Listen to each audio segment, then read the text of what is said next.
கழுதுமுள்ள பகுதியில் நடத்தப்பட்ட விசேட சோதனை நடவடிக்கையின் போது சுமார் 1.5 கோடி ரூபாய் மதிப்புள்ள 140 கிலோகிராம் உலர்ந்த கஞ்சா பறிமுதல் செய்யப்பட்டுள்ளதாக போலீசார் தெரிவித்துள்ளனர். ராணுவ புலனாய்வு பிரிவிற்கு கிடைத்த ரகசிய தகவலின் அடிப்படையில் கழுதுமுள்ள போலீசார், பண்டாரவளை போலீஸ் குற்றப்பிரிவு மற்றும் போலீஸ் சிறப்பு அதிரடிப்படை அதிகாரிகள் இணைந்து கழுதுமுள்ள இலுக்பலேச வனப்பகுதியில் விசேட தேடுதல் நடவடிக்கையை மேற்கொண்டனர். இதன்போது சாக்குகளில் அடைக்கப்பட்டு விற்பனைக்கு தயாரான நிலையில் பதுக்கி வைக்கப்பட்டிருந்த 140 கிலோகிராம் உலர்ந்த கஞ்சா மீட்கப்பட்டுள்ளது. பறிமுதல் செய்யப்பட்ட கஞ்சாவின் சந்தை மதிப்பு சுமார் 1.5 கோடி ரூபாய் என மதிப்பிடப்பட்டுள்ளது.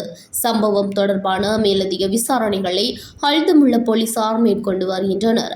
மேலும் தகவல்கள் பின்னர் வெளியிடப்படும் என தெரிவிக்கப்பட்டுள்ளது.